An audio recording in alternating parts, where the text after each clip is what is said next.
Gaudy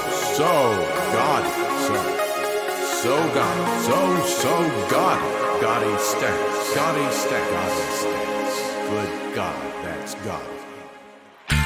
Welcome to Gaudy Stats with Ben Simmons. What's on the menu, Benny boy? Hello. Welcome.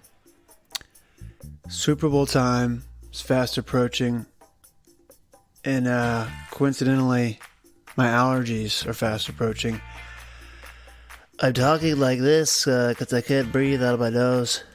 No, it's not that bad, but it's not great. But I think I'll make it. In the grand scheme of things, if you look at it from a cosmic perspective, I'm doing all right. Gonna be okay. I just popped a Benny, called it Benadryl, old Benny drills. So I'm gonna be getting pretty drowsy pretty soon. Maybe I'll take a couple swigs of something to really enhance the effects of the Benadryl. Getting high off allergy meds. Yeah, that's what I do. No, I think I'm going to lay off the sauce to Sunday. Early Sunday. I'm not going to do that. In today's pod, I talk to Samuel. We get into the Super Bowl. We talk about the vaunted San Francisco 49ers and their defense. But what about that KC offense? What about Mahomes? Mahomes looks unstoppable. I'm scared. I'm shaking in me boots. He just looks really, really tough to beat. He's peaking at the right time. The team is peaking at the right time. But I'm confident in my 49ers. I like our defense. I like our DNs. They're fast. They're going to create some pressure. I believe in the coaching staff. This is an amazing day for 49ers fans. We're back, baby. We're back. So Sam and I kind of break down the matchup, talk about all the main characters, all and the supporting cast as well. And then we talk about the food. Oh, Chiapino,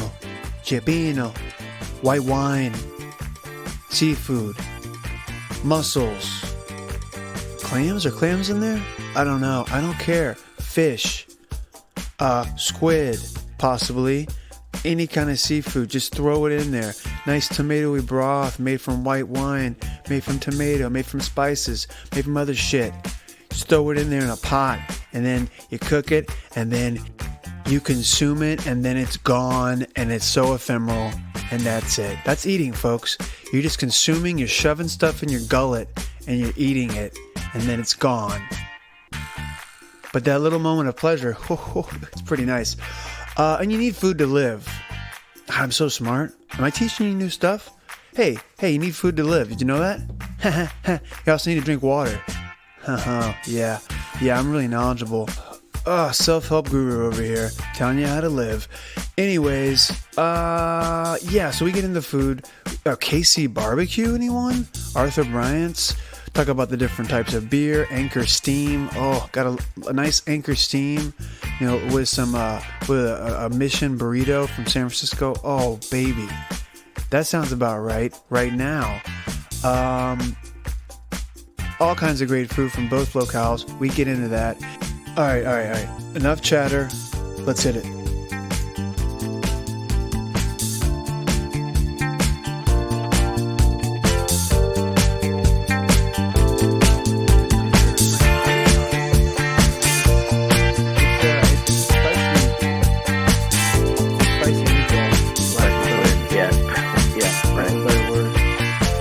Yeah, man. Indeed. Okay, so hold on. I want to set the stage. Do you mind if I set the stage here? Set the stage. So, Ben Simmons, your team is in the Super Bowl. Feels good. Feels really Your fucking team, good. Let me repeat that. Your team is in the Super Bowl. I will not tell the listeners your age, only that you are in your 30s. 36. Okay, you're 36. 36 years old. You're 36 and like 5 months and 3 days or whatever it is, right? August 22nd is my birthday. So there we go. Yes. Yeah, okay. you're almost exactly right. That's crazy. Really? Wait, actually, no, you're not. That was excellent. Wait, I have really bad math skills. So it's 5 months. Yeah, 5 months and 4 days. There you go. Yeah. Well, I did. That was complete accident. Well, So no, anyway, so you're 30. if it's August 22nd, it's January 26th right now. Yeah. Right. Yeah, So 5 months and 4 days. exactly. Yeah. Continue, my friend. Wow. Sorry. Wow. Okay, so you're 36. The Niners, since you were, let me do the quick math here. Since you were 11 years old, the Niners have been in the Super Bowl once. So they've been in the Super Bowl one time since you were in 5th grade. Okay, so this is a pretty big deal for you. Obviously, the Niners, any older sort of Gen X or Boomer fan who knows the Niners, you think of them as this traditional franchise, but what you have, I think, is a situation where most of their success came before you were really truly following. Is that fair? That's fair to say, right? Well, I can't. My Niners fandom began basically in earnest with Steve Young's Super Bowl run. Okay. But Right. you're right. Like most of their success came before. Like I have flashes in my memory of Joe Montana, things like that. But like, yeah, I mean, a lot of that came when I was way too young, wasn't following. The whole Bill Walsh Right. era was like kind of before my time. Mm-hmm. You're more of a Seifert guy. Yeah, I'm a Seaford Mariucci guy. Hey, Like, I'm a Seifert guy. I'm a hey, Seifert Mariucci guy. Hey, I'm a Mariucci guy. Mama Mucci, as our friend Mike Che would say. But yeah, Steve Young, Steve Young, Steve Young era. The 6 touchdowns, in the Super Bowl. That was when I fell in love with the Niners. So Mm-hmm. I'm a kind of like originally a bandwagon fan, I guess. I saw them; they were good during the time I was growing up. I mean, that's what happens with a lot of people. Like when you don't have a team in your state or in your city, like we did, Totally. That's what we didn't have Louisville a is, pro right? team. I mean, you kind of get to pick. Exactly. And so you and Osborne went with the Packers. They were good in the early 90s and mid 90s as well. Yep. And same with the Niners. I mean, the Niners and the Packers were battling. Like this past matchup was one of many, many battles. And in fact, the Steve Young to Terrell Owens catch in that Mm-hmm. famous Packers game. Yeah. It's true. I was looking over the highlights the other day, before the game last week, and it's true that Jerry Rice fumbled. Yeah. Yeah, he did. I was That's seeing okay, stuff on Twitter. It was before the challenging. Like, it was before the instant replay challenging, obviously. And yeah, he was such a blatant fumble. It was insane. But So that was like 1 or 2 years before they put that in, right? I think that was one of the driving factors for putting it Yeah. in. Honestly, like it was. Now, to be fair, that '98 Packers team, that would have been the 3rd straight year that they would have gone to the Super Bowl. That was not a Super Bowl caliber team. So that was not a situation where, yeah, at the time it was like, yeah, that's a bad call. But they weren't. That Packers team, that kind of core, the peak of their run or the end of their run was really the previous year where they lost the Super Bowl to the Broncos. Mm. Yeah. What happened with who did the Niners end up losing to? Did they? So was that wild card or the divisional round? They lost to the fucking Falcons. Okay, right, because Yeah. the Falcons made the Super Bowl. Right. Sorry for the F-bomb, but I still, that really bothers me. We talked about it. I talked about it with Dan and the Steve Young pod, but I think, but the Falcons team has always annoyed the hell out of me. It's like they disrupted history. Like first they beat that great Vikings team. Well, yeah, no, they beat the Vikings second. They beat the Vikings in the NFC title, right? Maybe you're right. Yeah, maybe they. Yeah, I think you're right. So they beat the Niners. And in the Niners divisional round. And the Niners would have played the Vikings, which would have been a crazy matchup, like just a great matchup, like great offensive showdown. Yep. And then they beat the Vikings, and then I think they got their ass kicked in the Super Bowl, right? If I'm not mistaken. They got their asses kicked by Denver. Yeah. Yeah, I mean Denver probably would have beat whichever team. I don't know though, man. I don't know, man. That Minnesota team went 15-1. Yeah, I know. That's Actually, the there's a thing. really good SB Nation. SB Nation has a really good series. We've talked about it. Oh yeah, it's great. Untitled, and so there's one with Nash, which is hard to watch, made me almost Yeah, cry. But yeah, it's there's a another sad really one. good one with Randy Moss, where with Mm. Randy Moss they talk about his rookie year, and in the NFC title game, there's 2 minutes to go, or 2.5 minutes to go. The Vikings are up 27-20. Gary Anderson, who's been like automatic the entire year and Yeah, basically his entire career, misses like a 40-yard field goal that would have made it 30-20 and would have almost certainly put the Vikings in the Super Bowl. He misses his field goal wide left. The Falcons go down and tie the game.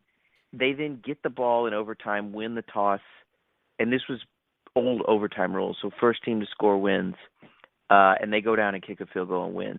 So Anderson misses the field goal that would have put him up 10, and they never touched the ball again.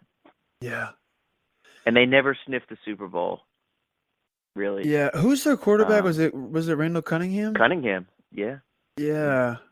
I mean, he was a veteran. Like he'd been through a lot of battles. Like they could have won the Super Bowl. I mean, it's feasible. I mean, I it's think just they were good enough to beat Denver. Now, not saying they would have beaten Denver, but they would have definitely given them a better game than the Falcons gave them. yeah. See, that's the thing. Like either the Niners or the Vikings. It's kind of like the Super Bowl last year. You know, when you were talking about Green Bay and like and how they weren't that good. Like I totally respect that, but the Patriots, and of course Camp's not here to defend himself, so I'll go ahead and just go all in. The Patriots weren't that great either. I mean, they had a No. great defense, but their offense was pretty meh. And Yeah. like kudos to They found a way to Belichick, win. yeah, Yeah. for like shutting down the Rams' vaunted offense and everything. That was amazing. But the Saints showed up instead of the Rams. I like to think that after watching Breeze against the Vikings recently, I don't know, but I would like to think that Peyton and Breeze could coax more than like one touchdown out of I the think they would have. Patriots Yeah. defense. Yeah. So that was unfortunate. And they still But had like, Ingram. They still had Ingram and yeah, Kamara. yeah. I mean, my point is that like a lot of times bad teams are like kind of like middle of the road teams. They can still be Super Bowl champions, Mm-hmm. and They can get hot. Yeah, you're they right. can get hot, like the Ravens the year with Joe Flacco, kind of. Although their defense was pretty good too, but the year that Yeah. Joe Flacco got hot. Yeah. Well, and I think the difference too with the Patriots is that like you've seen them do it, so when they do it, it's like, okay. I mean, like it was the 2018 NFL season was one of the best. I think probably the best in my life. That was the most fun season since I've Pretty been following cool, yeah. football. And I mean, there were just so many great stat lines. Mahomes was great. The Saints and the Chiefs and the Oh Rams yeah, all were just awesome. a Only lot one of more. those three teams. Hmm. No, sorry, I was just gonna say there was a lot more stats in general. Like I was reading something that, like in terms of fantasy, Michael Thomas this year, he had like an otherworldly fantasy season, but like the next best fantasy season was for a receiver Oh yeah, was big drop Godwin. off. It Hmm. was a huge drop off. And then Cooper Kupp is like number 6, and he had like Yep. a really up and down year. Gets to Yep. finish with a decent stat line, but just to your Mm. point, like yeah, there was last year was just stats aplenty. It was all over the Yeah. place. And so I was underwhelmed that the Patriots won. It sucked for everyone who's not a Patriots fan or in New England or whatever. Yeah. But I wasn't totally shocked just because we'd seen them do it before. I would have been really surprised, Ben, the way I saw the Packers playing. I would have been really surprised had they gone on to win the Super Bowl, just because it's like, I take your Yeah. point that like, yeah, sometimes middling teams, but I feel like that sometimes they can get hot and win, but I feel like you need to see them do it once before you can really have any kind of confidence in them being able to flip that switch. Yeah. And so even if the Packers had won last week, I still would have made them a pretty sizable underdog versus the Chiefs. But I don't know. Let me get back though, because the floor is yours first. All right, your team is in the Super Bowl. This is your team for a quarter of a century now. This is only the second time since fifth grade, since elementary school, that your team has been in. Oh man. I want you to tell me what you make of the matchup generally, kind of maybe your first impressions last Sunday night and how maybe that has evolved, if at all, since in the last week. Well, to be honest, like, when you were setting the table there, it really hasn't quite hit me. Like, I think the 2 week break between the NFC Championship game and the Super Bowl kind of it blunts the excitement a little bit.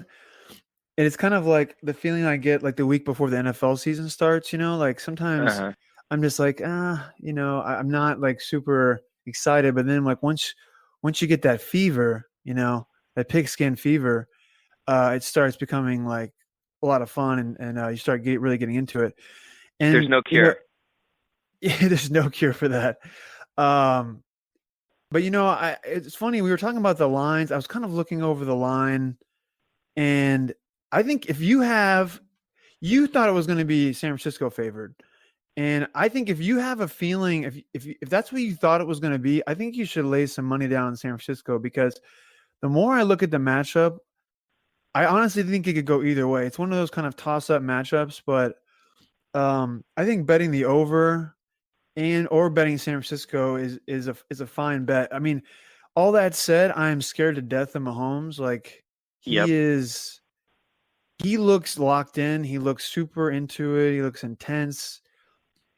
The way he was pumping up his team, his leadership ability, you could see it like visually. You could see him like yelling at his team, like getting people like, when they fell down 24-0 against the Texans, he was going around and getting everybody hyped up. He was like lifting people's spirits. I mean, you could physically just see it. He was like not going to lose. He's kind of in that Jordan mode right now. I mean, I hate that it's kind of hyperbolic, but just the way he's acting and the way he's playing and kind of the energy around the Chiefs is very intimidating. Like, I'm going to root for the Niners. I'll get into the Niners in a second. I'm going to root for them and everything, and I think they have a shot. But the Chiefs look like the Chiefs team you mentioned last year. Like, they look absolutely white hot, electric. They're peaking at just the right time. I want to talk about peaking at the right time. Like, they basically started peaking in the playoffs. They Yep. basically flipped the switch. Now they're back to the old Chiefs, and man, it's just scary. Like, Sammy Watkins is like their third option. He could be a number one on another team. I'm not a huge fan of his, but he's a big athletic receiver. He had a huge catch last week. Oh, yeah. So I don't know, man. Their offense scares the shit out of me. Now on the flip side, I love the Niners defense. I love our DNs. Our secondary is strong. I like our scheme. We've got veteran leadership on the defense. Sherman and we got some young guys, Bosa, who are getting to the quarterback. And I like our offense. Like, it's kind of like I mentioned to you before. We have like the ground attack versus the air attack, and I've never seen a more dominant playoff rushing performance than like the Niners had last week. Like, it was. Yeah. We basically just pummeled. No offense, but we pummeled the Packers No, it's not. None taken. No, look. Into submission. You couldn't watch that and think anything else. It was a pummeling. It was insane. Like, Raheem Mostert has been talked about endlessly, but 29 rushes, 220 rushing yards, and 4 touchdowns. Like, this Crazy.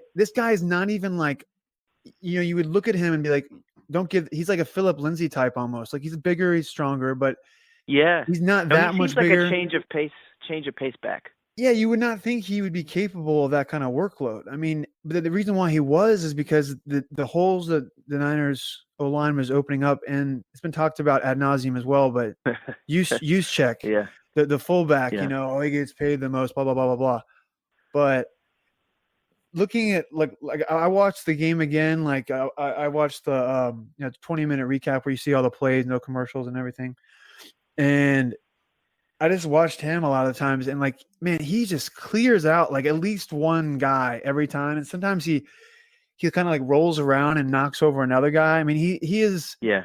I've never been somebody who's enjoyed fullback play, but he is otherworldly as a blocker. And it's basically going to be like if we can, get an early lead, um, just pound the rock, give the defense lots of rest, uh, you know, get a little distance there, maybe force a turnover or two. Mahomes can be sometimes a little bit careless with the ball.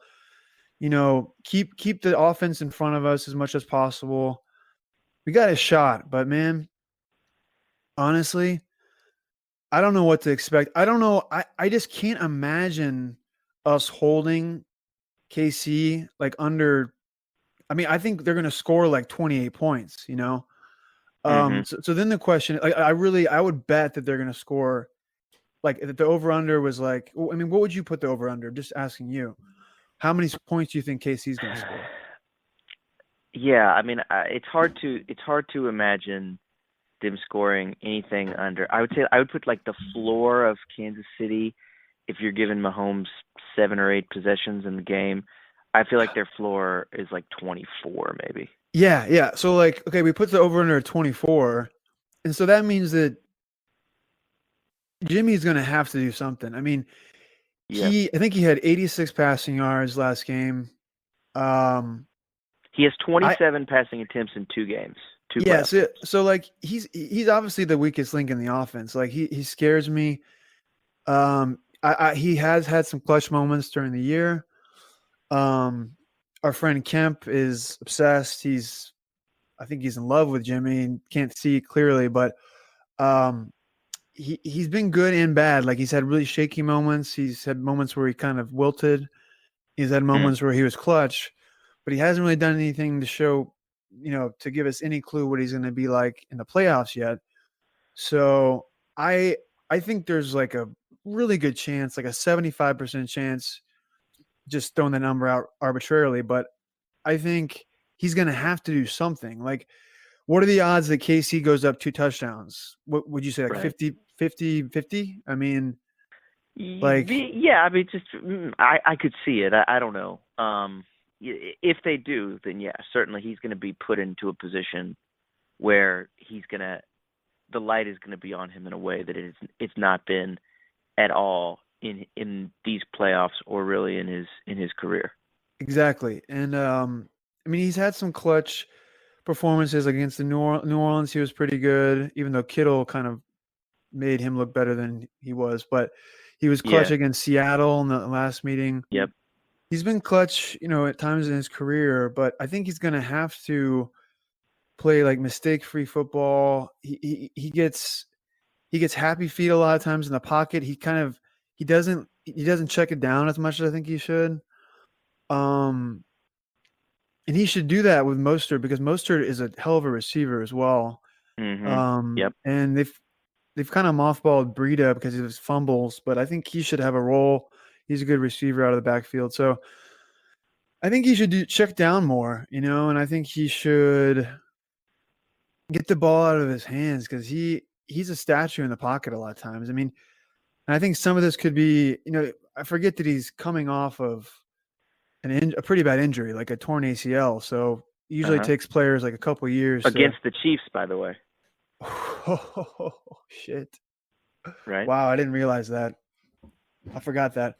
So that's a little ominous, but man, he's gonna have to make some throws. And Yep. I think Manny Sanders is gonna have to kind of come through a little bit here. He hasn't done much recently. I don't know. I think the game plan is going to be just to try to keep the ball away from Mahomes, play keep away, run a lot, play great defense, try to minimize their big plays. But the Chiefs just got done shutting down the Titans. Yep.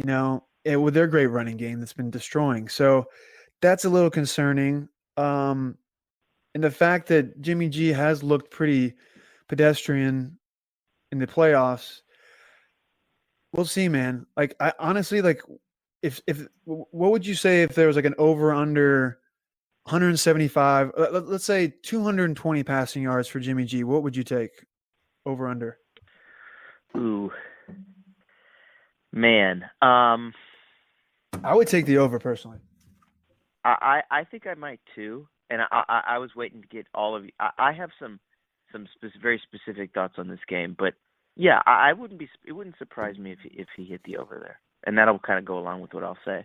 But yeah, no, I mean, I I could certainly see him hitting the over there, and Kansas City's defense is just not as strong as San Francisco's is the other thing. Yeah, San Francisco's defense is pretty locked down. I mean, it's basically the best offense in the league.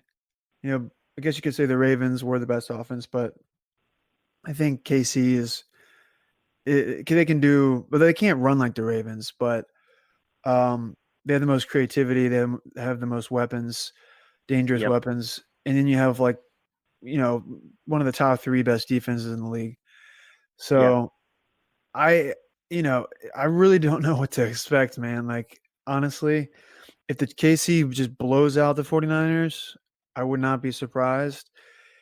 But judging by the Really? line, You wouldn't I be surprised if they get I blown would out? not be dude, the way that Okay. offense is playing right now, I Yeah. I don't want that to happen, to be clear. Like Uh-huh. I I'm confident in the Niners, but it's I guess my point is it's within the range of outcomes, because All right. I I know the Niners defense is good, but they've been shredded this season. Like they were shredded against the Saints, I mean, Yeah, definitely against the Saints. and Andy Reid, for all his foibles, like he's going to study he's going to study those times where they were taken advantage of, and he's going to exploit them. I mean, I don't know what the Saints. I should really look and see what the Saints. I mean, I watched some of that game. I didn't watch it in detail, but um, they can be exploited, man. Like I don't know. It's just about getting time. Like if Kansas Right. City can buy time, and the thing is, a lot of times the line doesn't even matter. It's about Mahomes. Like it's about him running around Yep. and buying time on his own. And he's been so slippery in the pocket. Basically, he just Hmm. scares the shit out of me. Yeah. Yeah. Um, I mean, I don't know. If you have anything more to add, feel free because well, yeah, well, I mean, with Mahomes, like, the thing about what makes him so scary, I think, when I've seen him in the playoffs, is just that the ball can either come out right away and he's throwing it to a player sort of underneath who's sitting right underneath a zone like yeah, Kelsey or Hill, and it's like an 8 or 10 yard pass and it's just right out of there quickly, or he doesn't have that, except he's so elusive and slippery, like you say, that it's like, okay, you look for that, okay, that's not there. I'm gonna buy time. I'm gonna buy time, and if you let him buy time, it's just like he's gonna find someone. He's too I know, good, man. and so it's like he's not someone who. What I'm getting at, I guess, is that he's not someone who either needs the ball to come out quickly or, you know, relies on a play breaking down. Either one works. And as you've seen, as we've all seen in these two playoff games for Kansas City, uh, there's really no way when he gets into a rhythm with those defenses, at least, they just couldn't stop him. I mean, once he got into that, it was like he gets to take his pick. Either balls out right away for a short gain, or play breaks down, second, third, fourth option, 4, 5, 6 seconds to sort of scan and survey the field, and then he finds somebody, right? So in Yeah. either way, you're not stopping them. So that should scare you. I mean, like, I'm not gonna sit here and tell you, oh no, it'll be okay, it'll be all right, because that would terrify me if Yeah, man. the Packers were in the Super Bowl, or it should terrify any opponent, because it's just, and it's not a flaw of any one defense. It's the fact that this is a former now NFL MVP, and almost certainly going to be a repeat MVP at some point in his career. Oh, for sure. I mean, I think that kneecap really hurt him during the year, like his ankle. He had multiple injuries that really slowed him down, but like he's been using his legs lately. I mean, that run he had against the Titans to end the half, the kind of like the stumbling, Yeah, bumbling, like yeah, where it that looked was like he was just, going out. yeah, man. I mean, he's just like, I said it was Steve Young-esque, and I really believe that because those are the kind of young Steve Young. He would scramble out of the pocket, and he would kind of like inexplicably juke somebody that he was seemingly Yeah. much slower than. He just kind Yes. of like Yes. he was drunk, kind of like running around like. There's that famous one, isn't it against Minnesota, where he like falls down into the end zone Yeah, he's at the just kind end? of he You know looks that like a one? man with his exactly. That's exactly what I'm referencing. Like he looks like a guy that's like has his head's on fire and he's also drunk and he's like just he just is kind of stumbling around like bumping into people like Yeah. Mahomes kind of looked like that in that run, but he just has that ability. He's not like a Josh Allen No. who's like that Steve Young run times 1,000, but Hmm. he's just unpredictable, man. He's just, but the good thing is we do have some quick D linemen. We have some athletic guys in the defense. So um, I'm confident, but he does terrify me as somebody. I mean, I've always rooted kind of for him. I appreciate his fantasy output and I like watching him play. So I've always kind of like rooted for him. I like him. I like him as a player, and he's one of the best quarterbacks we've had in the last I don't know how long, but so he's like the future. So then it's weird. Then it gets flipped, and now I'm like having to think about how to stop the guy. But the Hmm. one thing I was thinking about as you were talking though is the 49ers. They do use a lot of misdirection, like how the Chiefs have Tyreek always running behind the line, and they always have somebody running, faking to the right wide receiver Yeah. doing a sweep, Yeah. or they hand it to him. So the Yes. 49ers do that a lot. Their offense does that a lot. And so that might is the fact that the 49ers defense practices against their offense, that might give them a little bit of an advantage against the KC attack because they do similar things. But I don't know. They're going to have some wrinkles to it. They're going to I think one thing I think they should do more of is put Tyreek in the backfield with Mahomes as like his water bug back, like have Yeah. him in there as like the third down running back, like just throw him Uh-huh. back there just randomly, you know, because like think about Tyreek matched up with a linebacker or something like that. I mean, Oh yeah.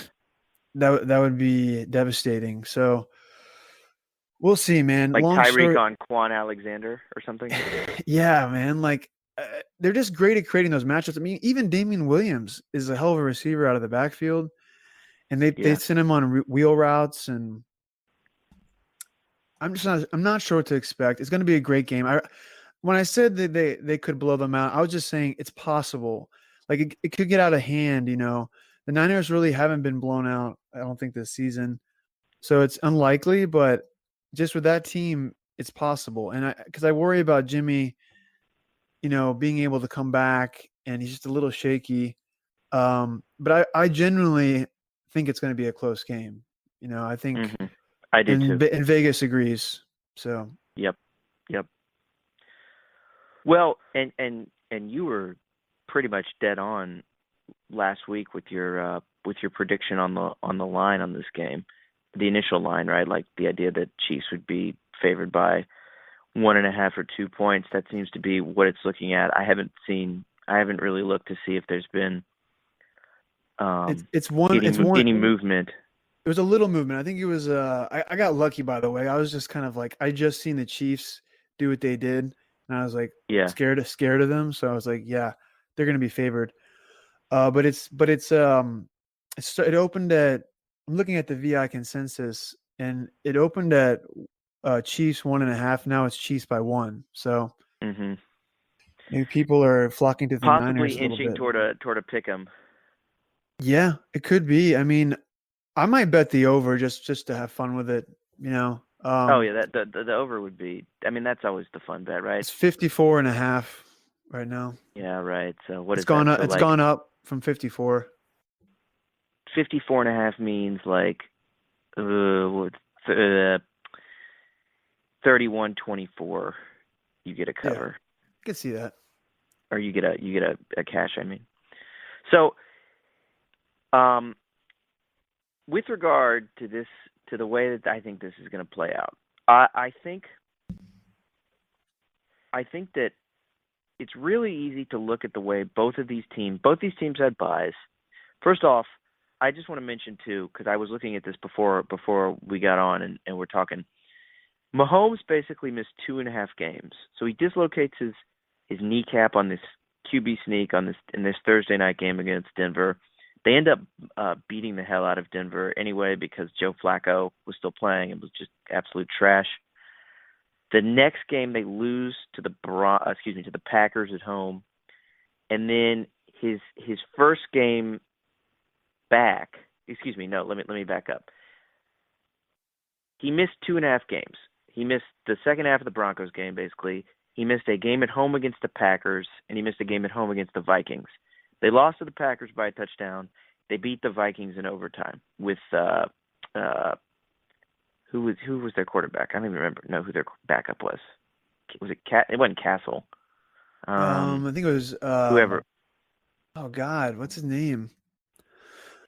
I remember because he tossed a touchdown or two to Tyreek during that time, but I can't remember the guy's name now. He's not bad. He's a decent backup. So they win that. They actually lost 3 home games in a row though, which is weird because with Mahomes, it's bizarre. They lost to Indy and Houston. Now they had some injuries on their defense and on offense, so they weren't full strength. But they ended up going 12-4, Ben. They lose the Sunday night game at home against the Packers. I think it's fair to say with Mahomes, there's a chance they win that game. His first game back in Tennessee wins by a field goal. Again, this is his first game back. It was pretty clear that Mahomes was not 100%, right? He was kind of a little cautious, wasn't quite as sharp as we're used to him being coming back from that injury. Yep. And so I say all that to say the Ravens, I think, were unquestionably the best regular season team. Depending on the metrics you look at, the Ravens had one of the best regular seasons in NFL history. They were 14-2, blah, blah, blah. We can say all that. I do think, though, that if you it doesn't take a whole lot of changing sort of the script to look at, all right, what if Mahomes doesn't get hurt? Well, they beat the Packers at home. If he's never hurt and he's just 100% at Tennessee, there's a chance they just beat them anyway. When he was about 70%, they lost in overtime. If they win those 2 games, they're 14-2, and then they get the tiebreaker over Baltimore. And in that sense, had he been healthy, I think you could argue we'd be looking at the 2 number 1 seeds and possibly the 2 best teams. And so this is a great matchup. I love this matchup, though I was sad and disappointed for Lamar and the Ravens. This is a great matchup. Yeah. I think it's really easy to look at this, though, and be like, all right, the Niners just did nothing but run. And, of course, you talked about the game against Green Bay. It really is like a 2-game stretch where they just, against Mike Zimmer's defense, I mean, Shanahan was just like, they cannot stop our run attack. And he realized that, in the middle of the game, and Jimmy G threw a terrible interception in that game. And after that, Shanahan was just like, all right, we're just running the ball. We're going to, if we get 8 yards of carry, why the hell would we be trying to throw the ball? They basically did the same thing last week. Green Bay, for some reason, was just staying in a zone.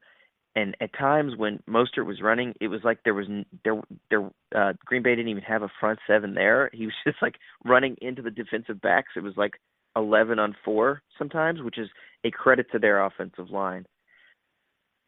And conversely, you've got the Chiefs, who are down 2 possessions in one game against the Titans, and 3 possessions, really 4 possessions, if you don't include 2-point conversions against the Texans. And so they have to storm back with this high-powered passing attack, right?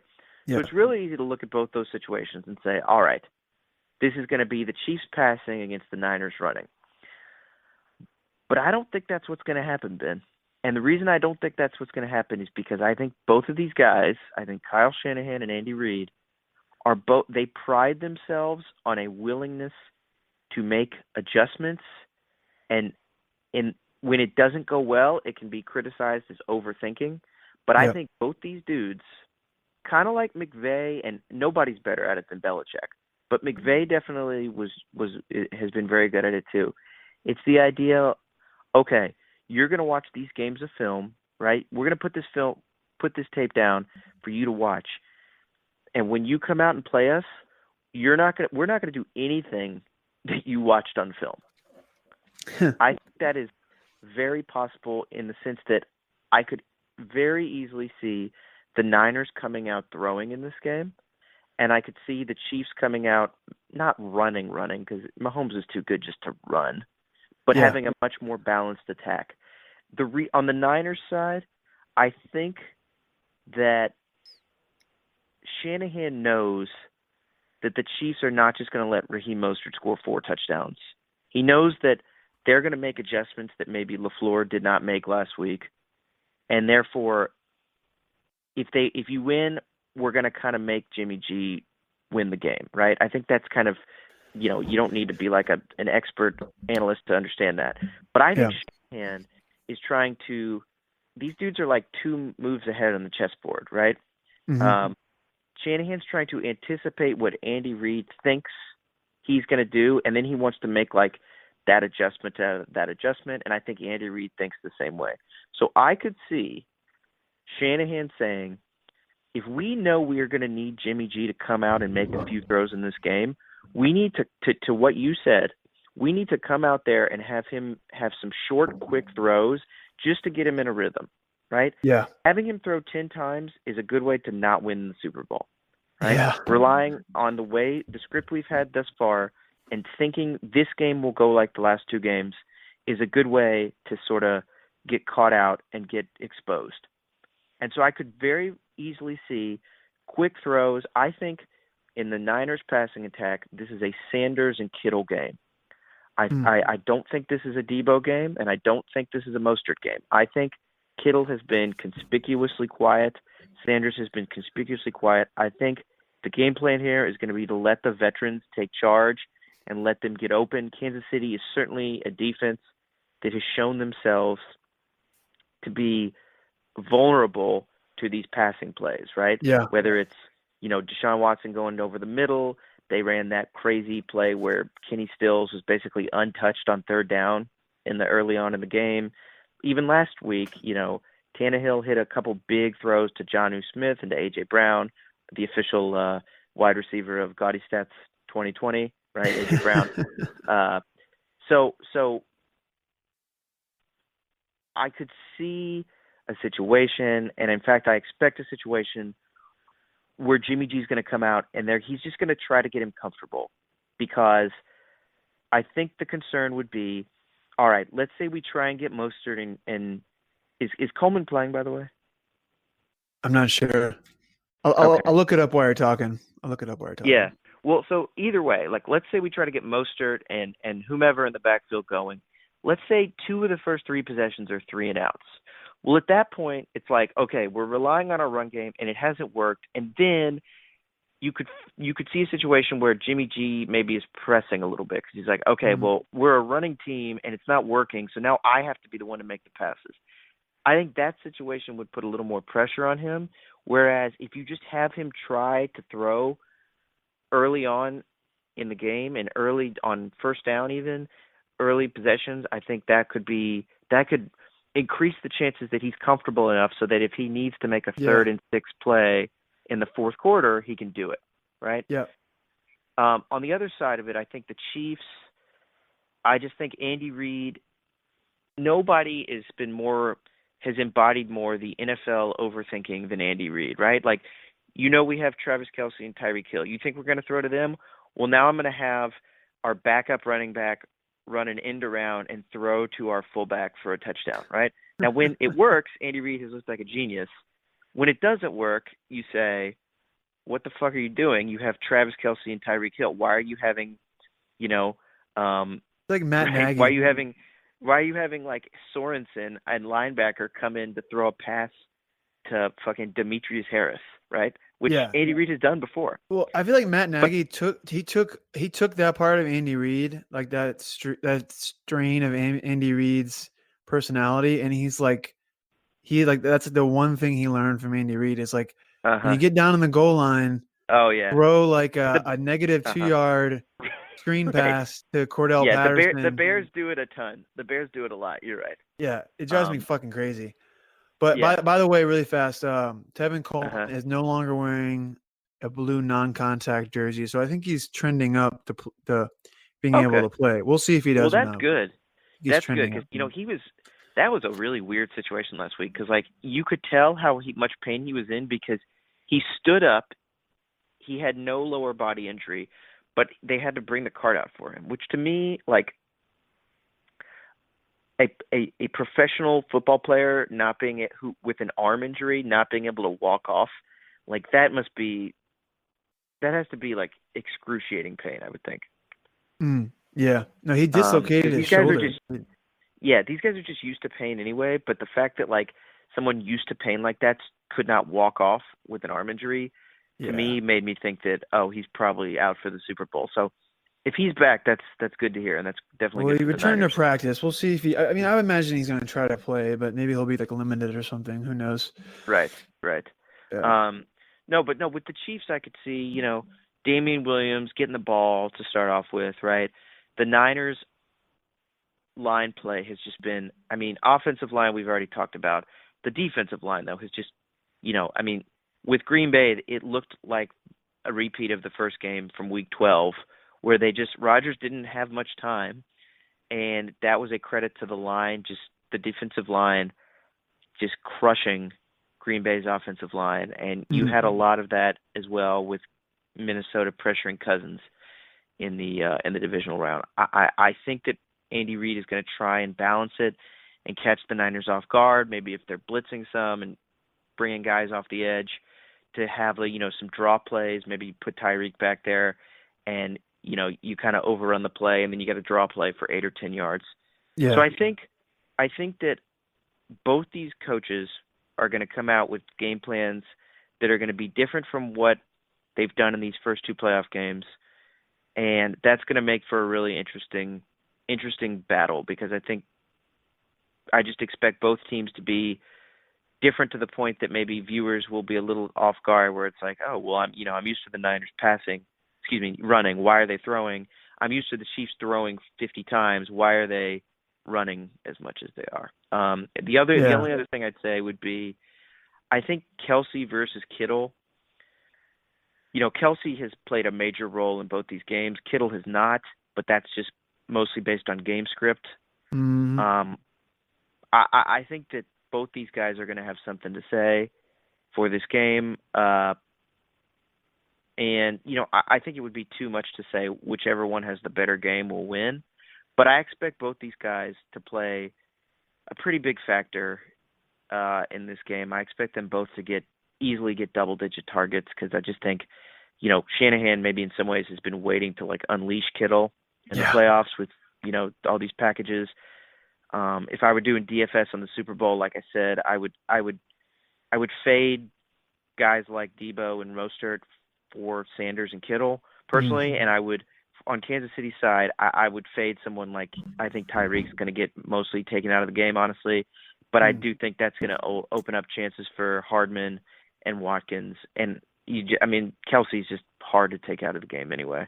So I would think any of those. I think Tyreek, of course, he could have one huge touchdown, one huge play. So I'm not saying he's going to get shut down. I just don't think in terms of volume, it would not surprise me if you looked at the end of the game, win or lose, and Tyreek has like 5 targets. Whereas I expect the other guys to get a lot with some of the matchups that they'll get. So ultimately, I expect this to be a one-score game. I will be surprised if it's not on either side. I think Jimmy is going to play better than he has. I think he's going to, in this game, equal or maybe even surpass his passing attempts in the first 2 games combined. So I expect him to have a good game or a decent game.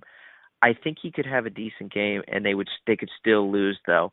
Ultimately, I'm going to go with the Chiefs just because they have Mahomes and the Niners don't. So I will take the Chiefs. I'll take the Chiefs. Let's see. Give me the Chiefs 34-28. Mm. Tyrann Mathieu makes a game-ending interception on the last drive. Wow. Wow. Yeah. I mean, I think Jimmy's going to at least throw or have a fumble. He's going to have some. I mean, odds are he'll have some sort of turnover. I mean, I would say at least one interception. But I hope you're right about him playing pretty well. And I do think, though, that the way the Niners' run game is, I think you're right. I think they will like start. They'll throw at the beginning and stuff like that. But I think the run game really is their bread and butter. And so maybe they'll switch up kind of some of their run schemes to kind of fool Yeah, the Chiefs, maybe. But the way they just, I mean, they crushed the Packers during the season, and then they did basically the same. They beat them in the same no, I know. fashion in the Yeah, playoffs, and they didn't really change. I mean, they changed the game plan some, but it was just kind of a run centric game plan. yeah. So I think it's gonna kind of depend on, like you said, like what works, and how they adapt, and um, I think they will try to pound the rock, and kind of see what happens, because I think they do kind of want to protect Jimmy a little bit. They're probably a little. They realize he's a little shaky, but I agree that Kittle's going to be a lot more involved, and I think they will. It makes sense for them to kind of catch the Chiefs off guard, like do like a big play action pass on the first play, like instead of running it. Or I mean, they're definitely going to do the opposite of what they've done in some of these games. So it definitely makes sense. But yeah, I'm looking for Kittle to get more involved. Like I'm excited for that, and the Debo's involvement during the playoffs has been kind of crazy. Like he's Yep. getting peppered on these slants. I mean, it's He not just looks the like slants. Anquan Bolden. He looks like Anquan Bolden Jr. He's just so difficult in the open field to bring down. I mean, these runs that they get him involved in, it's pretty impressive. He's really He fun to loves watch. contact. He wants to get hit, Yeah, and he's and he not afraid of doesn't anyone. he doesn't look he doesn't look like AJ Brown out there, but he's pretty imposing. I mean, he's a physical Yep. Yep. receiver. And the way we talk about AJ Brown, he's like 6'8", 350 pounds or something, but he's only like 6'1", as we've mentioned. But He looks. he looks enormous for some reason. I don't know no. why. AJ Brown is as big as Zion Williamson. Yeah, yeah. I mean, God, think about if Zion was a tight end, or like LeBron. That would be fun. LeBron's Both high those would be fun. school, yeah. LeBron's Um, high school football highlights are pretty insane. Like he would have been. I don't know that I've ever seen those. You should I'd have watch to go them. watch those. Yeah, he was very athletic, as you can imagine. Yeah. Well, I do think the two biggest plays for the Niners of the season, number one, obviously, is the goal line stop of the Seahawks, because Oh my God. they go from having arguably 3 road playoff games to 2 home playoff games. So The huge. second biggest play of the season, though, without a question, is the pass to Kittle in the Superdome, where they're down and they get the field goal at the buzzer to win 48-46. It's just a quick throw. I mean, look, I give Jimmy G props, especially in that game. What was that game? Week 16 against the Rams, the Saturday night game, where the Rams just beat the shit out of them for the first half, but then the Niners rallied, and Jimmy G made some clutch throws, blah blah blah. The New Orleans game, he had some good throws and he played well. That last play though was all Kittle, right? I mean, it's like Kittle kind of runs a little out into the flat, and then it's like, He was guys, wide open. Good luck tackling me, right? Have fun with, and he basically just like was dragging Saints defenders 20 extra yards or whatever. The beast mode run. I think that is the kind of play, along with these like really quick throws to people like Sanders and to Debo too, sure, The running backs. that are going to get that they want, right? That's what Jimmy G. Get it out of his hand. That's fast. how get it out of his hands, right? When he has to throw like 15, 20 yards down the field where it's kind of a tight window, he's made those throws. I'm not going to say he can't make them, but that's where he tends to get into trouble, right? If you have him going down the middle where it's like he's trying to sort of drop the ball in between defenders, he can underthrow or overthrow in a way that I Yeah. just think would make him more conducive to turnovers. Whereas let Kittle do the work, get the ball out, and it's just like the Chiefs' defensive backs are not all that big, right? It's not like the Seahawks where every DB looks like they're like 6'4" on Seattle. Like they have smaller defensive backs, and then it's like, good luck trying to tackle George Kittle. Yeah.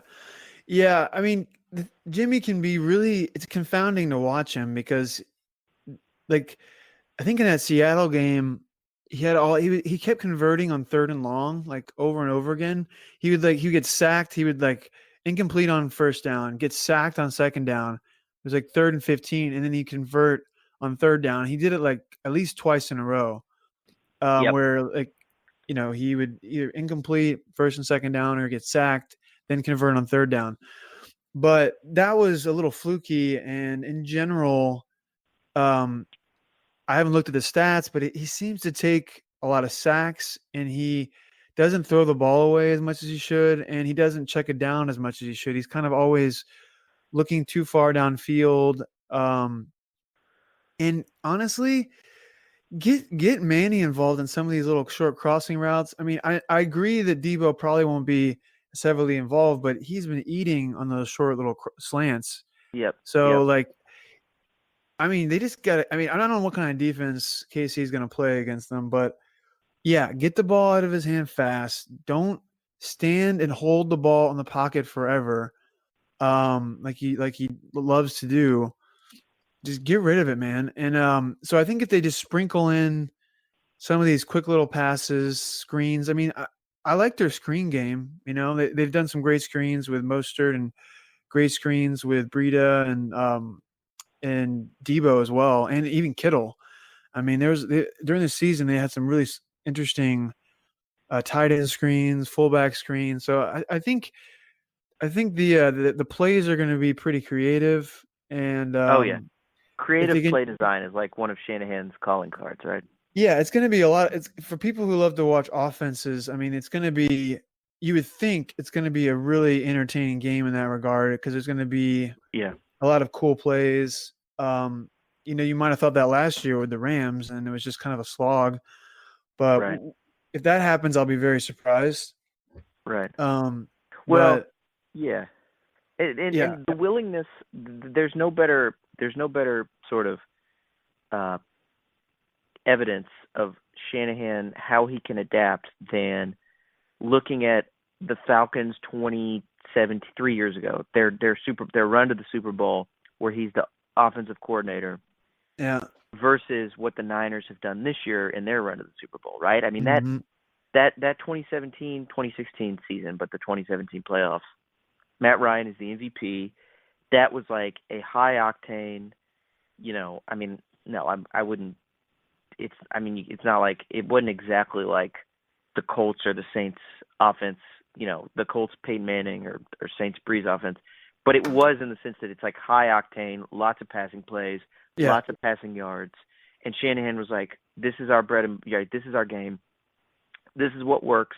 We're going to do this." He didn't, though, when he saw he had the advantage in the run game as a head coach this year, say, well, no, my thing is passing, so we have to pass, right? He said, no, our advantage is through running. We got to run.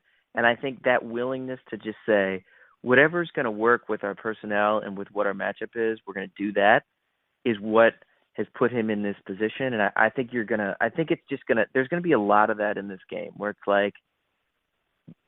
like whatever you think is coming, neither of these coaches has any problem with just doing the total opposite to try and catch the other off guard.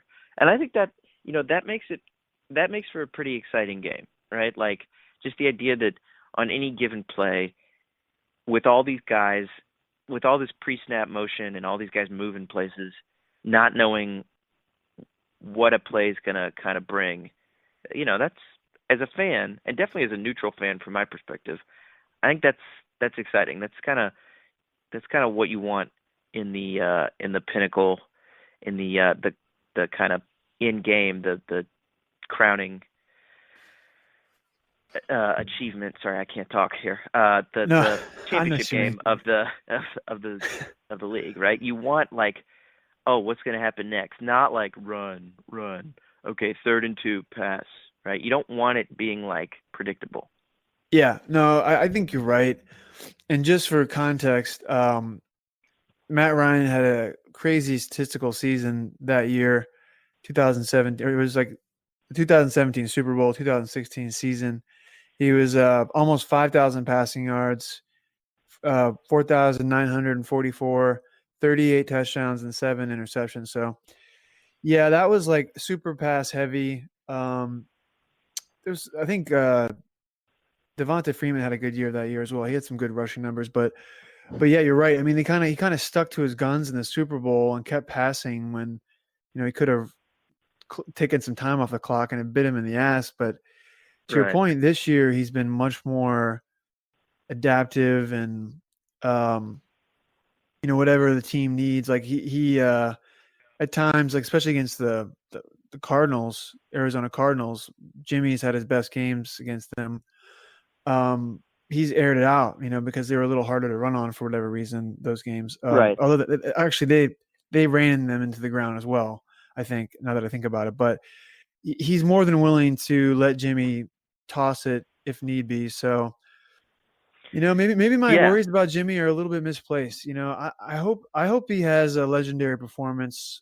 He can really do a lot for his legacy. I know he's thinking about that day and night, waking up in a cold sweat. But he can Yeah. do a lot for himself if he has a great Super Bowl. I mean, and I think Well, he. and yeah, go ahead. No, I was just gonna say I think there's a chance, but I'm holding out judgment. I'm not gonna say he will or won't because he really is the shakiest part of this whole deal. I mean, if Shanahan's like, yeah, we're gonna pass, let's be pass heavy at the beginning of the game, and Jimmy throws an INT, then all that goes out the window. It's like Yeah, right, right, there's been right. times where he's like super shaky, and you're just like even in that playoff game where he threw that horrible interception. I mean, if their defense and the run game hadn't been playing so well, that could have been like a horrific mistake. And Yeah, yeah. th- you know, If they're that had they, come against Drew Brees instead of Kirk Cousins, that could have been real bad. yeah. I mean, and like if he kept having to pass, he could have thrown more of them. It's a huge game. It's a ton of pressure. Mahomes has played in more big games than Jimmy. Jimmy's only played like a crazy number. I mean, a very small amount of games as a starter. He's been in the league for a while, but he's backup for such a long time, and he got injured for almost a whole year. So I Yep. think he's only has like 20 something games under his belt. Right. Mahomes doesn't have that much more, but he's played in some big playoff games. He's played in New England. He's played in big games. So Yeah. I feel like And not only has he played in the big games, he's been called upon to make big plays in those he's games. made That's big the plays. difference, right? Yeah, Yeah.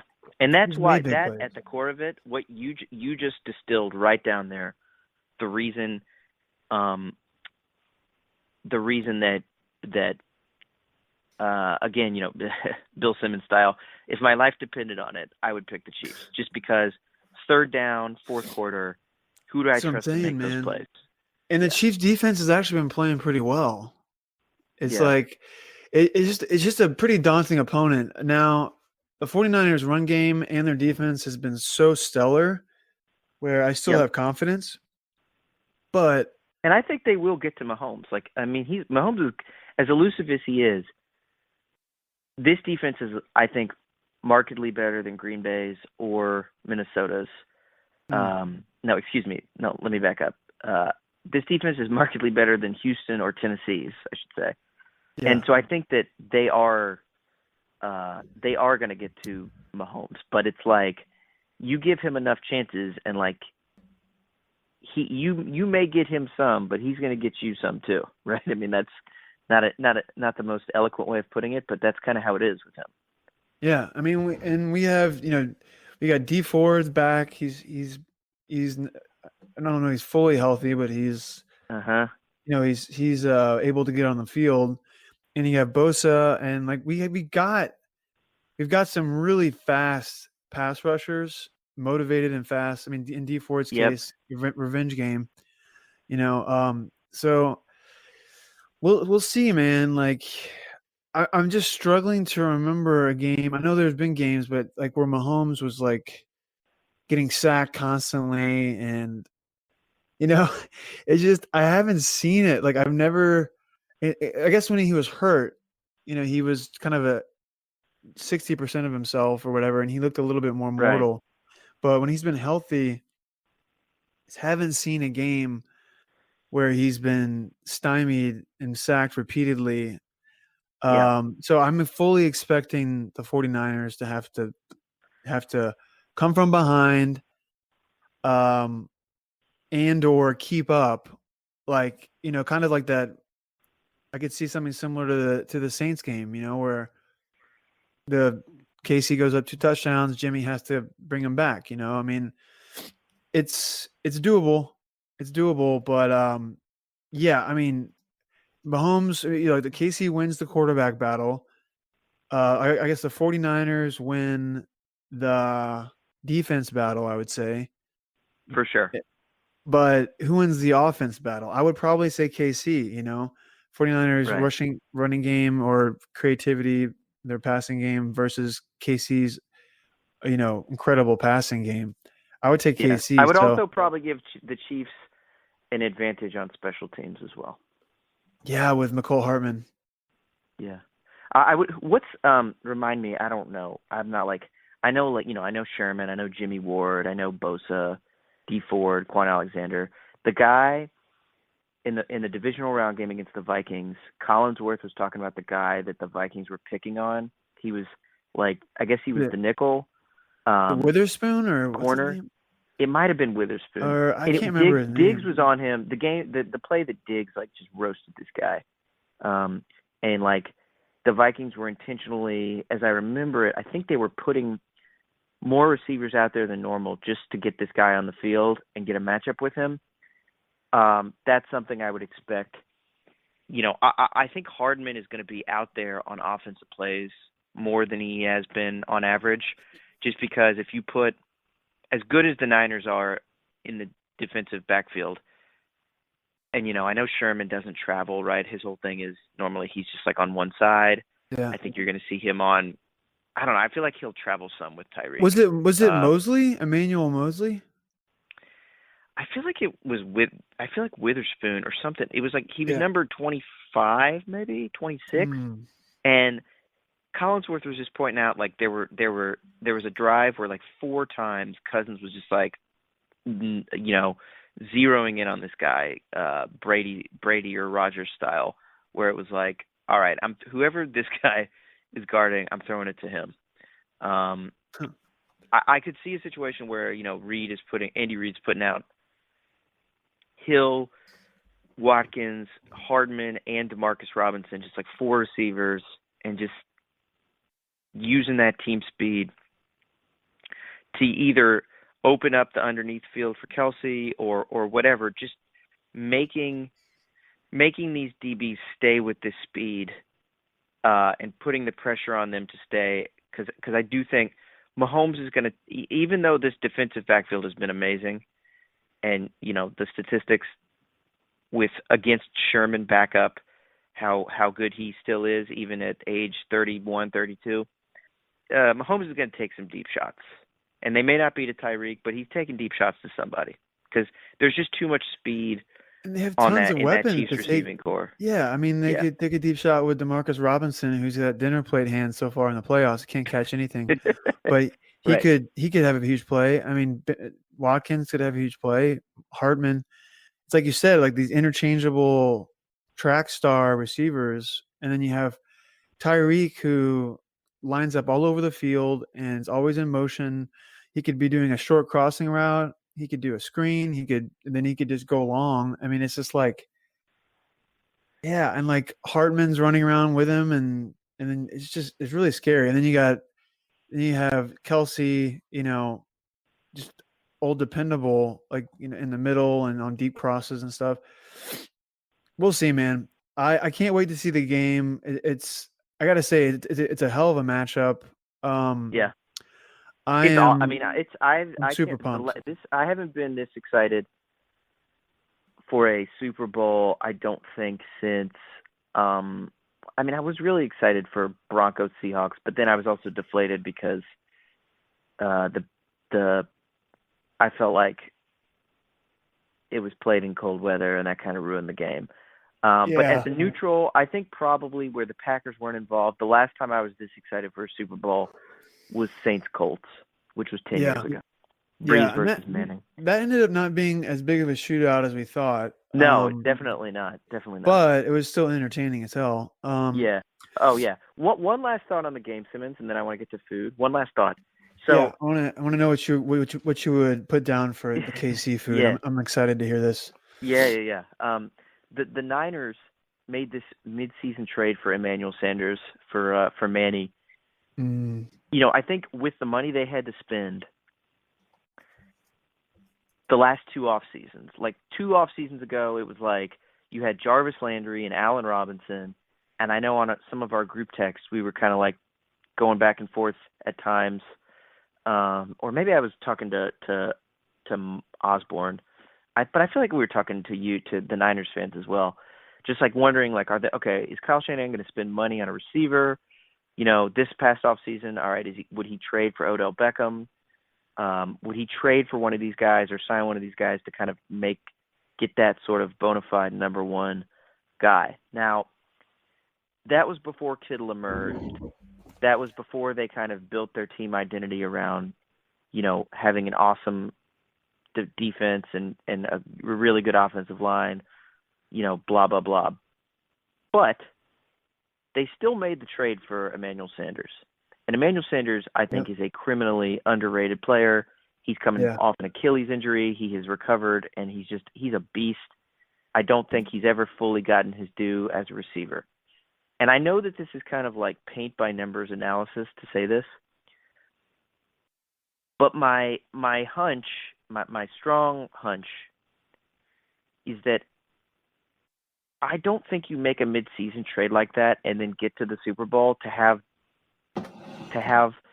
the haul, to have the return on your trade just be like a decoy or be not used, right? I feel like if you were willing to make that trade for him in the middle of the year in a kind of, somewhat aggressive sort of way, you have to use him in this game. You have to use him in this game, and you have to use him the way he was used kind of, maybe in those first few weeks that he was a member of the Niners, where it's like he was getting 8 or 10 or 11 targets, I feel like. I don't have the game log in front of me, but I feel like he was getting that many in a couple games. You got to use him like that, right? He's too good, and he's look, no disrespect to Debo. Debo's great. Emmanuel Sanders, like, he's your 3rd and 7 guy, I think, right? He's got the best hands. He's the best route runner. He's done it with 2 other teams, and he's just someone that I think is going to play a pretty pivotal role in this game for the Niners, especially if they want to win. Yeah, I agree with you. I think he's going to have a moment for sure. Or he's going to have multiple moments, actually. And the weird thing about him this year, and this is kind of indicative to the 49ers usage of wide receivers, like it's kind of game plan dependent, because he's been yo-yoing a lot in terms of his production. Like he had 9 targets against Arizona. This was 2 weeks after he was traded. Then he's got like 4 targets, 5 targets, very low yardage numbers for the next 3 games. Actually 4 games. Then he pops up for, again, that New Orleans game, 9 targets, 7 catches, 157 yards and a touchdown. And then his next highest output was 61 yards in week 16, so it's weird, man. Like, and he only has he caught 2 catches for 33 yards against Minnesota and only had 1 target against Green Bay and didn't catch any balls because Jimmy threw it like 10 times. Right. I agree that he's going to have to get involved, especially if they fall behind. But I will say, like, I would not be surprised if Shanahan, they don't force it, because I think that he's shifty. I think that he can get open pretty easily, and I think Jimmy hasn't been targeting him as much, and maybe he should. but I'm not sure unless they fall behind. I would probably bet that he'll have kind of a middling stat line. I mean, he might have some clutch catches, but I think he should get, just to be clear, I think he should be more involved. But I don't know. I think it'd be a little risky to bet on him highly in DFS just because Mhm. it could be kind of like boom or bust, just based on Right. No, this is his true. his production up to this point. And That said, I don't know what his price is or anything. I'm well, just saying that. well, these one game DFS things are kind of honestly like I haven't really messed with them that much because they seem kind of like crapshoot sometimes, especially with football. It's like Yep. it's so much harder to predict football and basketball in terms of like who will come through, especially in like a super like a kitchen sink game, like a Super Bowl where, like you said, like the teams are going to be throwing everything they have and like trying to confuse and like do things they haven't done before, and they're saving like one play just for this game and things like that. You know, like the Philly special or Right. Right. these crazy plays, trick plays, and things like that. So that all that said, man, I love Manny. Um, he's really come through.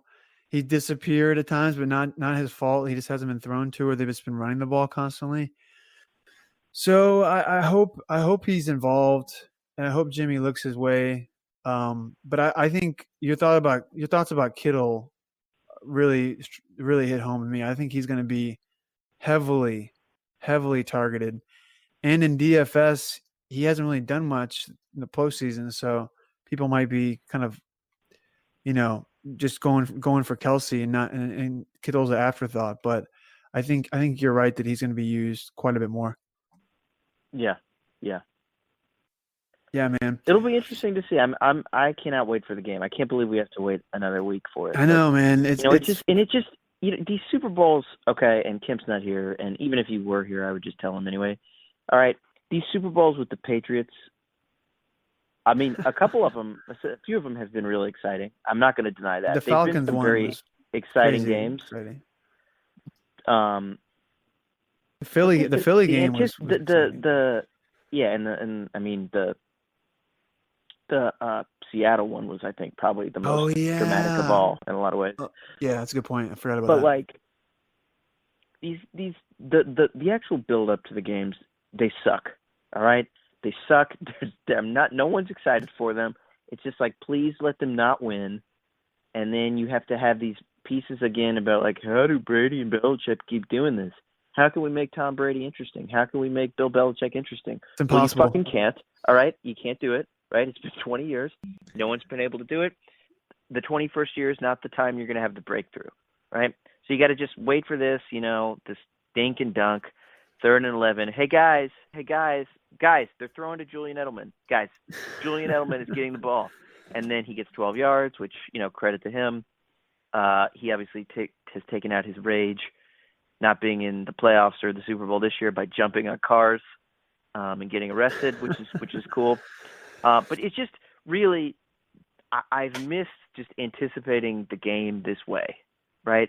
Even the year that the Panthers played the Broncos, where Cam was the MVP and Peyton rode off into the sunset, it was like anyone who'd been watching knew that Peyton was not, he barely had an shell of arm. himself. Yeah, he was a shell of himself, exactly. And so just the idea that you get two teams where it's like these are young quarterbacks, these are creative coaches, the Patriots are not involved. Thank God. It's exciting, man.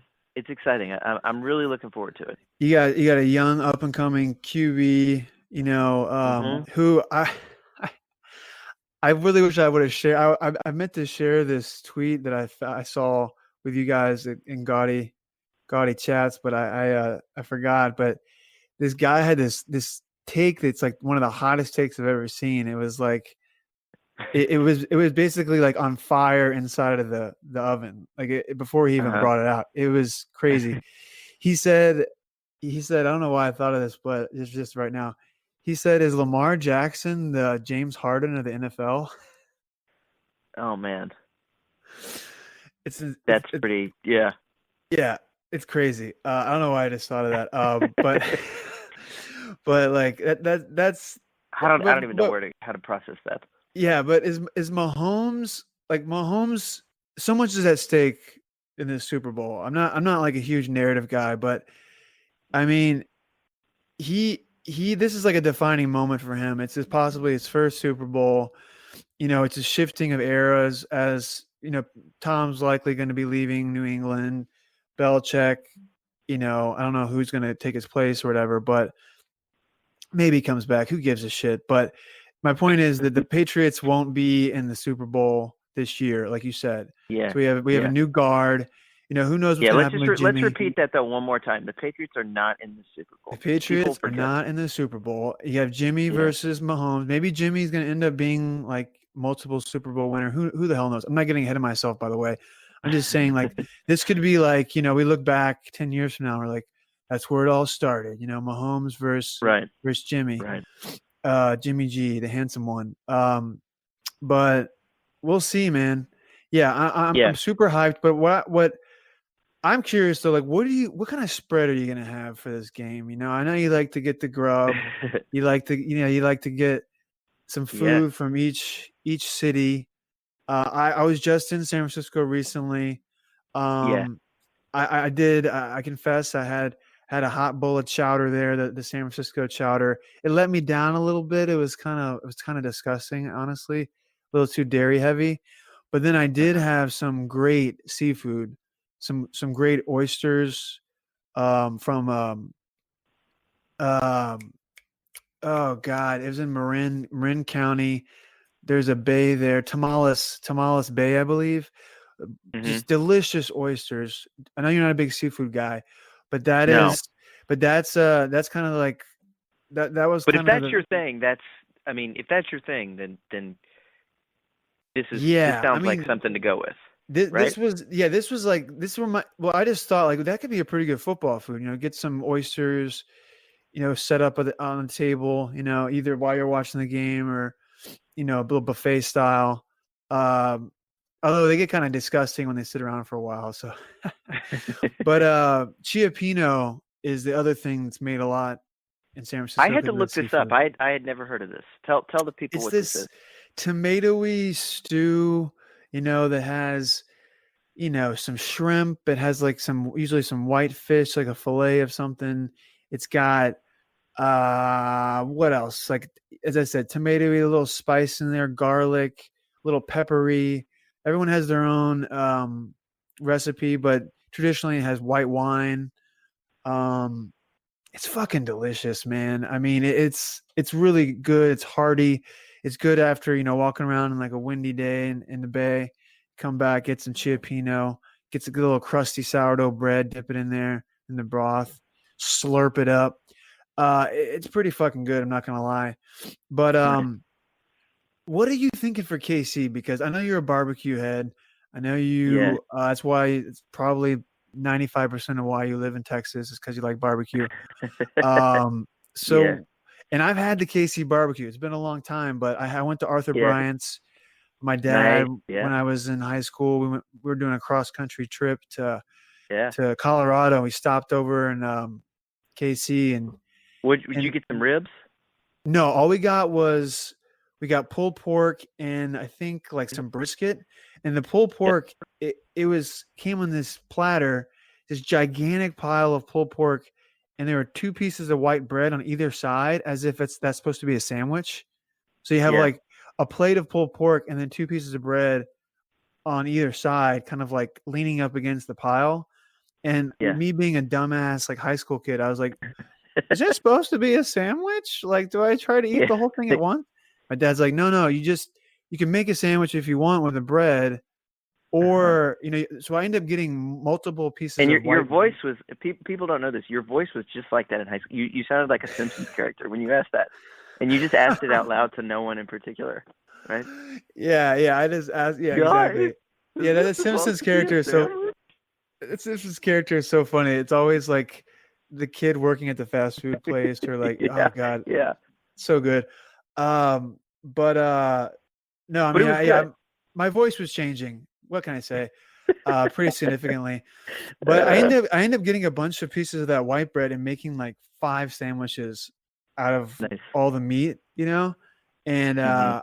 I think I passed out in a car ride after that. I was just completely, and I was driving as well, so we crashed.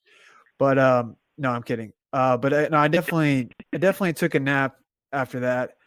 But have you Yeah. ever tried the KC barbecue, or So, is there another type of food that you think they should well, be representing KC? yeah. So I've actually never been to Kansas City. Um, so I can't say like I've tried real authentic Kansas City barbecue. I But you have did, probably had the however. KC masterpiece Okay. So barbecue this is sauce. funny. So I have a buddy from college who is a Chiefs fan. He's from Kansas City originally, grew up, born and raised there. He said, I asked him for some advice because I always try to do this thing with the themed drinks and food and whatever.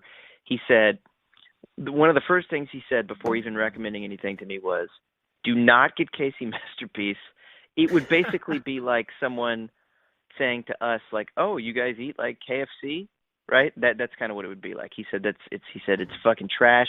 Don't get it. It's awful. Or recommending that we Here's should what you eat like get. horse meat or something, like 'cause we Right. have Yeah, or horses. that, right? Yeah. Yeah. Um, but so he said, don't get that. He mentioned Arthur Bryant's. He mentioned a place called Gates and a place called Oklahoma Joe's, which is now just Joe's. Nice. I have used a I had been able to accumulate a few Amazon gift cards. I ended up using one, and I'm getting some barbecue sauce from Joe's called. It's actually a separate company, but they have it at this place, Oklahoma Joe's. It's called Night of the Living. It's a hot sauce, a hot barbecue sauce, and then some French fry seasoning from Joe's. So I'm getting those. They're supposed to be delivered before next Sunday, Ben. Who knows, right? I think it will be.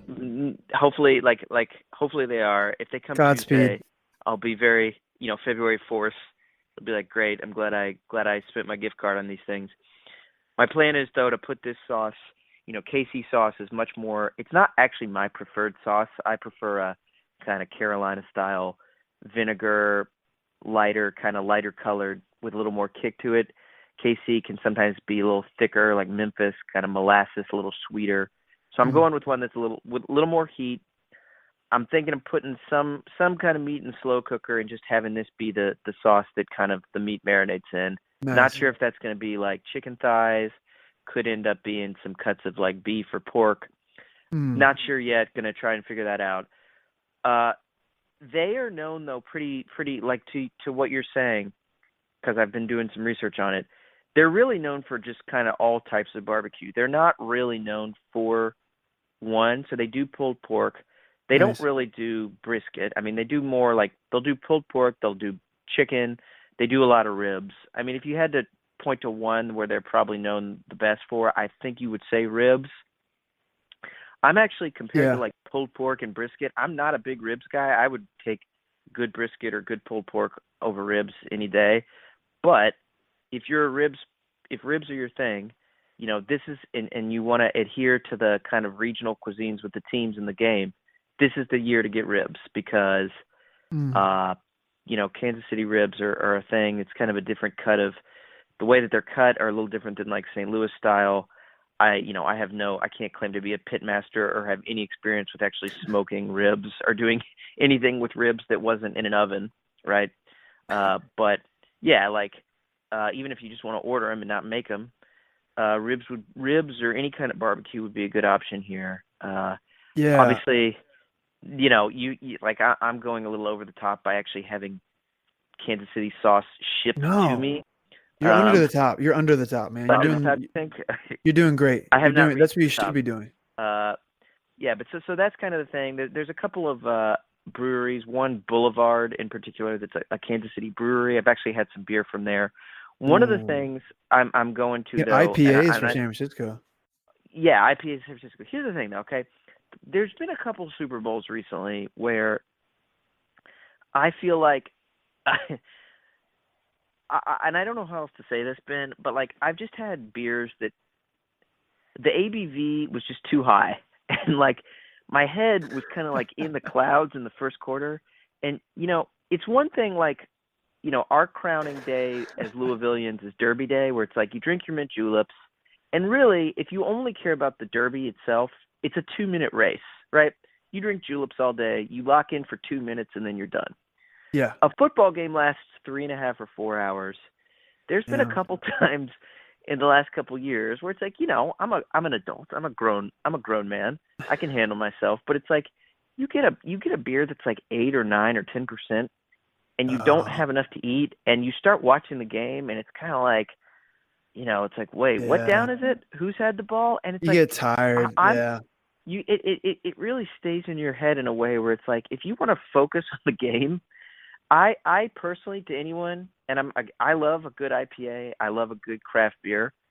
I think if you're gonna drink beer for the Super Bowl, I just feel like with some recent experiences, I feel like a lighter beer is the way to go. I Because it's like agree. I agree. you can Yeah. drink the beer, and then you can kind of be like, all right, it's 3rd and 6. I know what's happening in the game. I don't feel like I'm kind of like my head has been spinning for 3 hours because I had an imperial stout that it basically has the same alcohol by volume as wine. Like a barley wine beer, like Yeah, right, a Belgian style, like saison or some crazy. dude. Anything like that where it's like the ABV is the same as red wine, and you wouldn't put red wine in a pint glass. I mean, maybe you would, but anyone over the age of 21 probably isn't going to do that, or 23. So like, Yeah. why would you do that with, like, if you're out and you're just shooting the shit with your friends, that's fine. When it's a game where you want to, like, okay, I want to appreciate Patrick Mahomes, what he does. I want to appreciate the Niners defense, George Kittle, all the play calling. I don't know, man. It's just, I feel like there is such a thing as being a little too heady and a little too drunk at the Super Bowl. Oh, for sure. I I know that mean, that makes me sound pretty washed, I'm sure, but oh, hell no, man. Like, no, I'm the same way, honestly. Like, there's been times, well, first of all, there's times where like I've gone to parties and it's really an unpleasant experience because most of the people there don't want to watch the game. I mean, I think we talked oh, about this it before, sucks, man. but The like, sound it's isn't like, on, right? Or you yeah, can't hear the sound. the sound's not on. You can't really focus on the game. And then you're like eating and talking and you're kind of like, You miss 3 plays. you miss everything. You're kind of in and out of like, you've seen the TV, then you're leaving, and then you come back and you miss like the biggest play, and then you're drinking a lot and you're getting foggy and you're not really focusing on like each like the kind of the story arc of the game, which sucks. But also, yeah, like if you drink too much, especially if you drink too many different types of beer, at least for me, it's usually pretty tough. Like I not only do I have a horrible hangover, but I get fucked up faster and I get dehydrated and I can't focus. And so I'm with you, man. Like you need kind of a drinkable beer. You need something you can kind of sip on, maybe even like a cocktail, Yes, something $100%. you can kind of marinate on. In terms of like San Francisco beer, like the just really fast, the the most famous brewery I think is Anchor Brewing, like Oh yeah, Anchor Anchor Steam, Steam. love it. That's a good Yeah, beer. I like that beer. Anchor Steam. So if you see some of that hanging around, you can pick that up. I think it's only Yeah, 5%. Just yeah. the classic Anchor Steam. Kind of a Um, kind of a portly bottle, kind of like a Mike Tolbert type bottle, right? Kind of short and fat. yeah, yeah, exactly. And if you go to like a fancy liquor store or something, they might have a little bit somewhere. There's a Yeah. great they have a great beer called the Fog Breaker IPA. Well, I'm not a big IPA fan. I would not recommend getting that for the Super Bowl because it's IPA and it's like heavy. But it's one of the it's 6.8%, just to give you an idea. Right. But it's one of those that I like. I actually like this IPA. I usually don't like IPAs that much, but Uh-huh. it's pretty nice. Just for anybody listening, if they're in the mood for an IPA and they want something strong, I would suggest that. But there's another brewery. If you see it around your parts, 21st Amendment Brewery. Okay. Um, it's kind of a newer brewery. They have a brewery down by the AT&T Park, the baseball park. Yeah. Yeah. Yeah. They've got some really nice light beers and even some beers with a little fruit in there. Like they have one with watermelon. It sounds disgusting, just me mentioning it, but it's pretty damn delicious. Right. It is seasonal, so I'm not sure if they would have it in now, but it's a summer beer. But um, it's a great brewery. They have really cool cans as well, like cool art on the cans, which sometimes is half the battle. Let's be honest. Right. Right. But yeah, those are my two recs for beer. I do judge the. It is a that's a good call. That's a great call. Judge beer can sometimes be very much judging a book by its cover. Like, oh, that can's cool. Whereas if it's like a shitty can and you're like, I don't know, you should have put like 20% more effort into your can. Yeah, totally. Yeah, the art sadly is kind of what draws you to buy the beer, and maybe if the bottle looks a certain way. I mean, these are for the ad wizards to think about, I guess. But Yeah, right. um, I was trying to think while you were talking. I was trying to think about San Francisco cocktails. Um, to be honest, like none are really popping up when I think Yeah. about. I think it's just like I'm seeing something here. I went to this website and I'm seeing that Mai Tais supposedly were really popular, Okay. like Trader Vic's in Huh. Oakland when that started getting going. Like this is like this famous bar in Oakland, and so Mai Yeah. Tais are big there. But I don't think that's really traditional. I Yeah. think the classic thing is like Anchor Steam with some Chia Pinot, or in terms of food, I think Dan mentioned this in our chat, but he was spot on. um, Mexican food like burritos, Oh yeah. So you They can do. make Is it it's like a grilled burrito or something, right? Isn't that yeah, what they man, do? it's kind of like that old Taco Bell grilled stuffed burrito. That's kind Yeah. of like the San Francisco style burrito.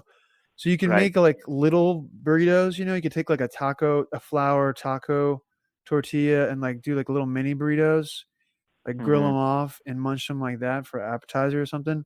Or Yeah. fuck, just like make some big ass burritos and cut them up into pieces and just eat them like that. I don't know. I mean, they're not great. Burritos aren't great for the kind of food spread we're talking about. But Yeah. um, No, but San Francisco, and I've only actually been there once in San Francisco mm, proper. I've been out to the Bay, to sort of Northern California broadly a couple times, but only in San Francisco proper once. So you know way more about this than I do. But obviously, when you contrast it with Kansas City, a lot more in the way of regional cuisine and diversity. You've got Italian neighborhoods. You've got yep, great Asian food, I'm sure. You've got wine. great Mexican food, great wine, all that, right? I mean, you could really you could pick one of a number of things that I'm sure could be considered very much San Francisco because it's kind of like all of California where it's like there's so many cultures and cuisines that are right there mixed that it's like it's hard to think of one the way you would think of one with like Kansas City, right? Or Yeah. one with like if Nashville had been in with like, hot chicken or something. One other thing I will mention, if you want to kind of give a dark twist to your party, San Francisco known within the last 50 years for like the Zodiac killer, So like you have some like Zodiac killer themed stuff. Maybe have someone dress up as like the sketch of the killer. There's that famous article within the last few years about like who said it, Jim Harbaugh or the Zodiac killer, where you had a bunch of quotes and it was really hard to tell who said what. Oh Just God, if you're looking to a looking weird for like a guy. kind of a twist, I actually did some trivia for the party I was at in the last time they were in the Super Bowl, Baltimore, San Francisco, where we did kind of like some Baltimore trivia and some San Francisco trivia for the group. And I had some trivia based on like Journey and based on like the Zodiac stuff and some other interesting San Francisco history. But yeah, man, speaking of that, just in closing here, the Chiefs have not been in the Super Bowl since January of 1970. Wow, 50 So years. the last time the Chiefs were in the Super Bowl, Ben, the Beatles had not broken up. The U.S. was still in Vietnam. The events that started the Watergate scandal for Nixon had not started. The Rolling Stones had not yet released Sticky Fingers nor Exile on Main Street. It's been a long time, man. That's crazy. Like multiple generations, and that's what makes this cool. I mean, like, just having a team that is not usually there, I think it's going to be really cool whenever one of these years the Vikings are going to get there. It's going to be cool when they're there as well, where it's like you got a team that will not have been there in a bunch of years. So it'll be really, really meaningful to a bunch of fans in a way that is pretty unique at this point. Totally, man. It's historic, honestly. It's two of the great franchises, two of the oldest franchises. By the way, Anchor Brewing has been around since 1896. Just a little aside there. That's crazy. I didn't realize that. They've been around forever. just a new and up and coming brewery. Yeah, it's been around fucking forever. I didn't realize that. But yeah, man, it's crazy. It's gonna be a hell of a matchup. So everybody, get your thick, hearty Pinot Noirs and get a big old pile of barbecue. Perfect combination. Eat them and drink them together. That's right. And mix your Pinots with like a good Kansas City beer. Put them in the same glass. Yeah. Drink it.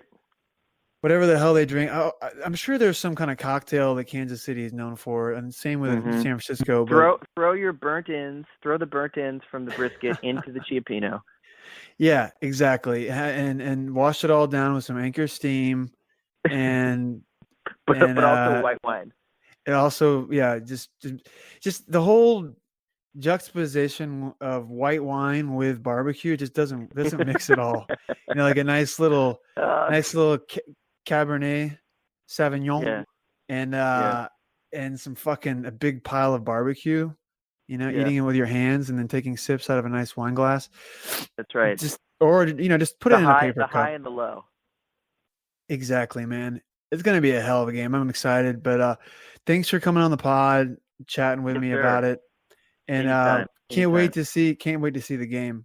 Let's go Niners. Yeah, man. Yeah. May the better team win. Should be a hell of a game.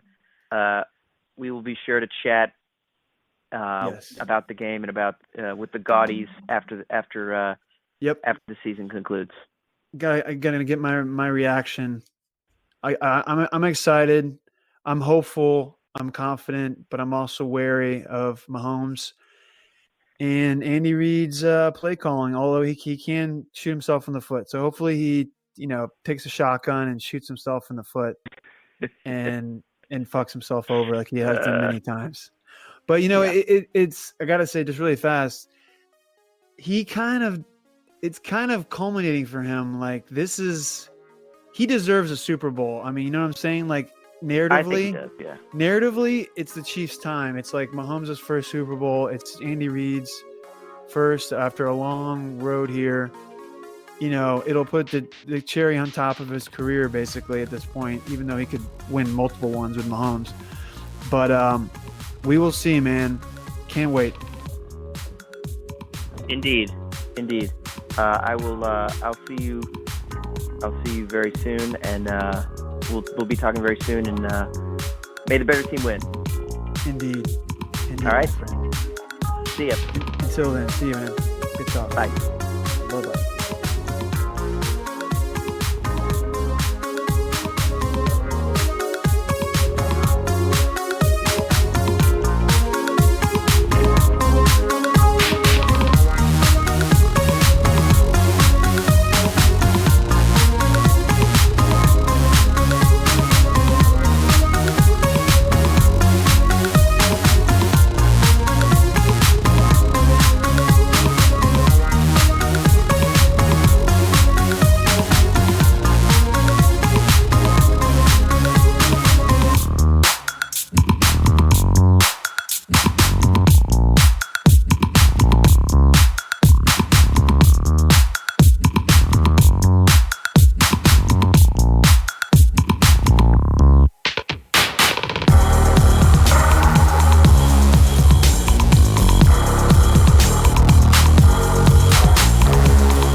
so gaudy. Gaudy stats. Gaudy stats. Gaudy stats. Good God, that's gaudy.